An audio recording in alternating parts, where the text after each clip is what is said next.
All right, hello and good morning on 10 Minutes of Astrology. We're going to do this a little bit differently today so that you have an easier time following along. My name is Shay, and if you are interested, I should have notes in my housekeeping in the comments. We're going to get started talking about Mars in Capricorn in 2035. Now, as you see here on this screen, it enters approximately February 26, 2035, and this is we're going to go step by step of how I typically will run through these things. Now, the first alignment you see is we have Mars in Capricorn, which for those of you who don't know, Mars is about action, war, and conflict, and Capricorn is all about the money, hierarchy, and status, power, things like that. They rule the top of the chart. Now, in this alignment, we have an inconjunct first to Chiron at 1 degree in Gemini. This is a short-lived but difficult alignment because Mars in Capricorn wants to work for that money. It's very stable and steady and consistent. And Chiron in Gemini, for those of you who don't know, Chiron is the planet that is essentially the wounded healer of the zodiac. I try to keep all of my stuff really straightforward and basic so that way it's easy to follow along. In Gemini, it's about duality. So it is, Chiron tries to help heal in others that which you struggle to heal with in yourself. And with Chiron in Gemini, you're going to struggle with the duality in your own life and healing that duality within your own life. But you're going to try and help others do that. Now, the inconjunct here is something is off. It's not quite right because our actions are stable and consistent. But with an inconjunct, it's like, okay, I'm trying to heal this duality in myself and in others. And Gemini is all over the place. They're an air sign, which means they're mental. And so this is a mental bob and weave.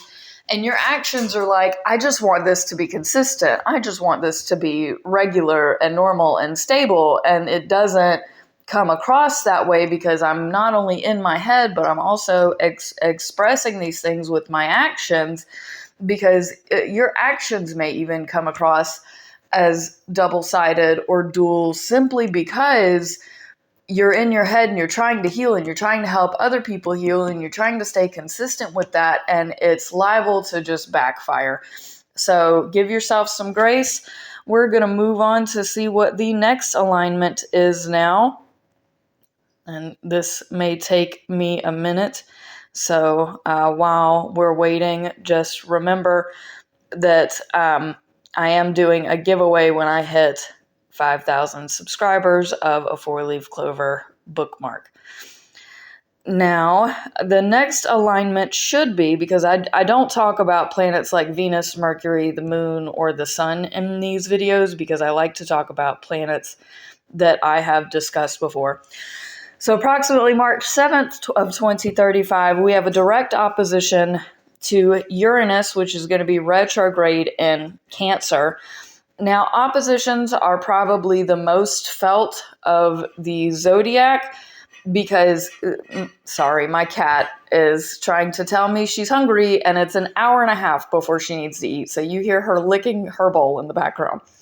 But at this alignment, Uranus and Cancer, Uranus, the planet itself, is crazy creativity in all directions. With Cancer, it's going to be with your emotions, specifically the emotions that are tied to your family.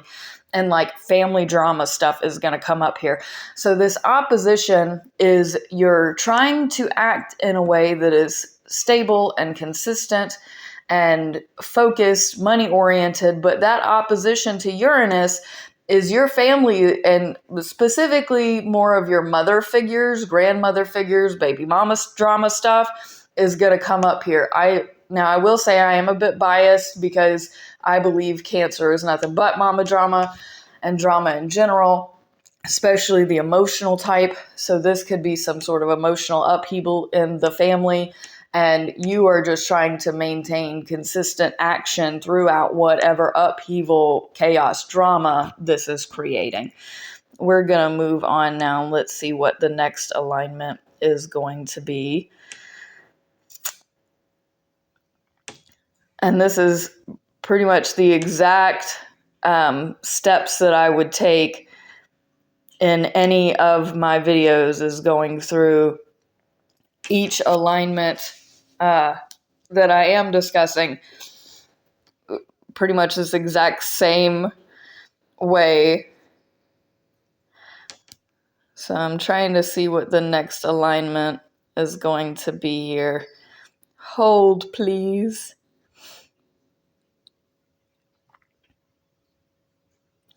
I want to say it might be Jupiter or Pluto, because we're not talking about Mercury.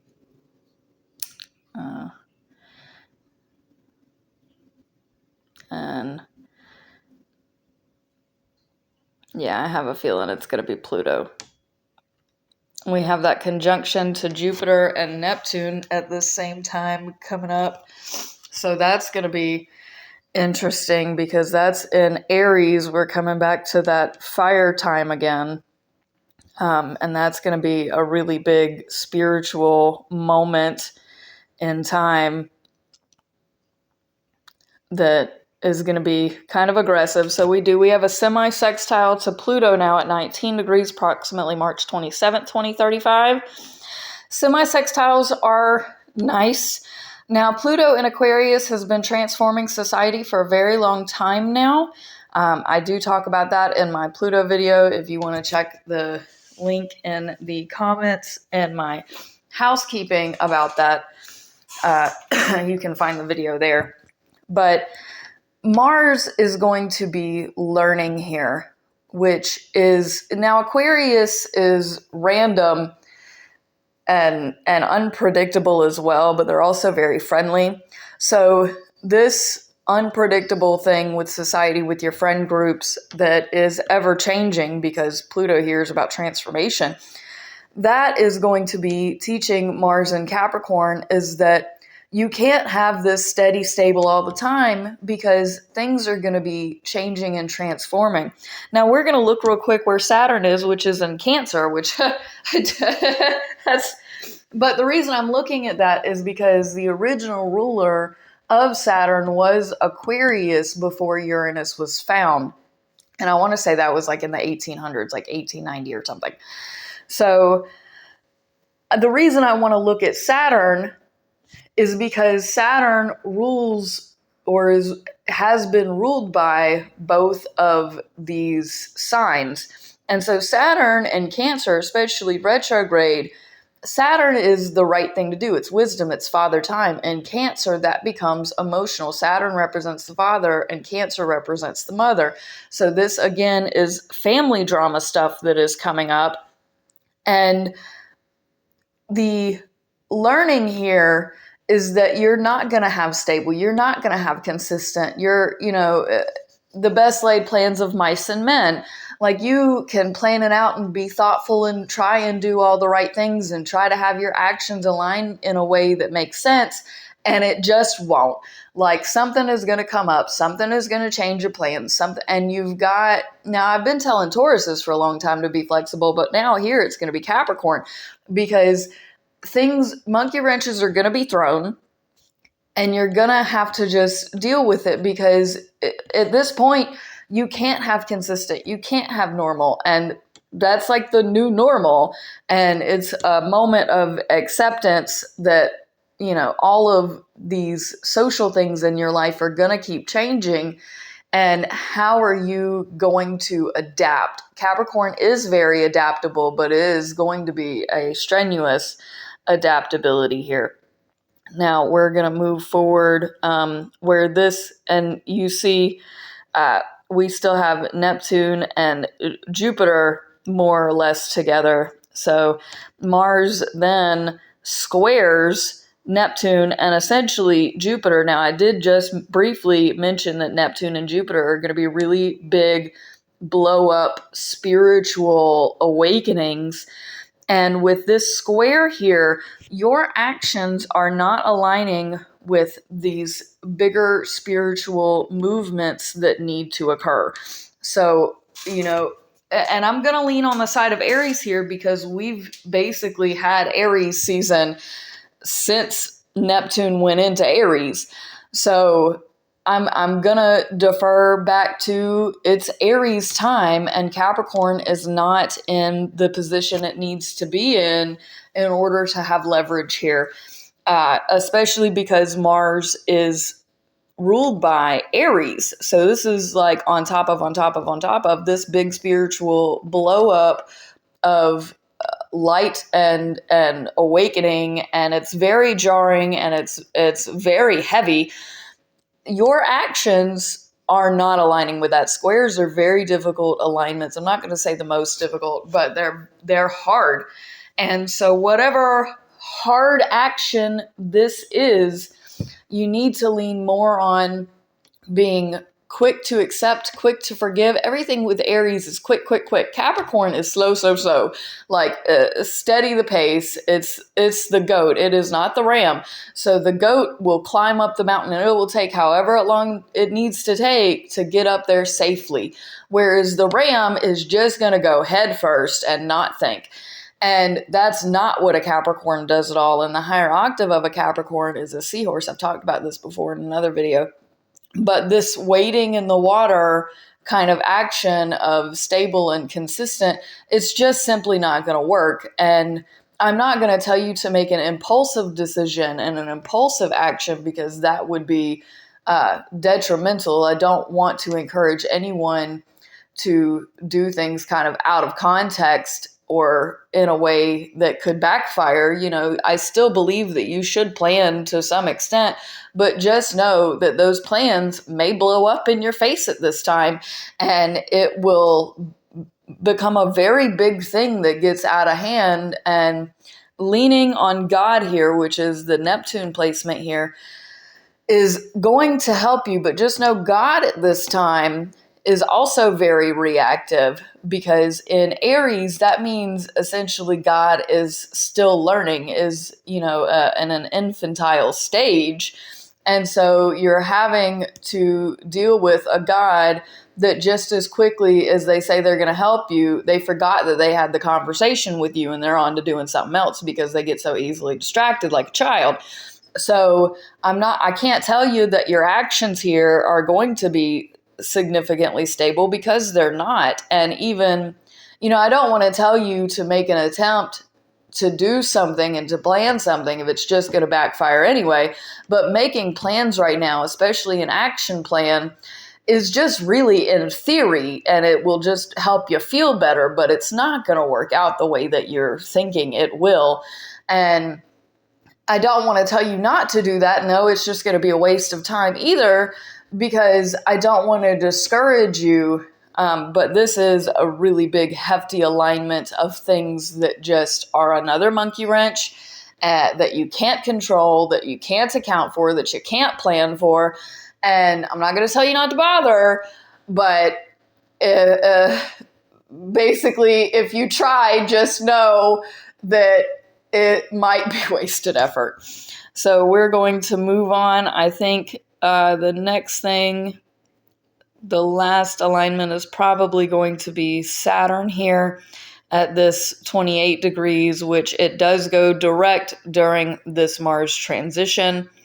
So we're now on April 5th. Let's keep moving. And again, that square to Jupiter does last a little bit longer, just because, it was a little bit further from that Neptune in Aries there. So approximately April 10th, 2035, we have another opposition, again, this time to Saturn at 28 degrees in Cancer, which is the right thing to do kind of for your family, for your parents. This could also be grandparents or your mother and father-in-law, like whatever familial figure that is the parental kind of figure in this situation is what is going to be opposite here. And this is going to be a emotional, now Saturn itself, again, stable, wise, consistent, takes its time, very karmic here. So this is karmic emotions. The emotions come from the Cancer side. This is drama. And so your stable, secure actions versus, and Saturn is, again, ruled by Capricorn. So you would think some version of mutual reception, but Mars hates being in Cancer. I should know. I have a retrograde Mars in Cancer in my personal natal chart. It sucks.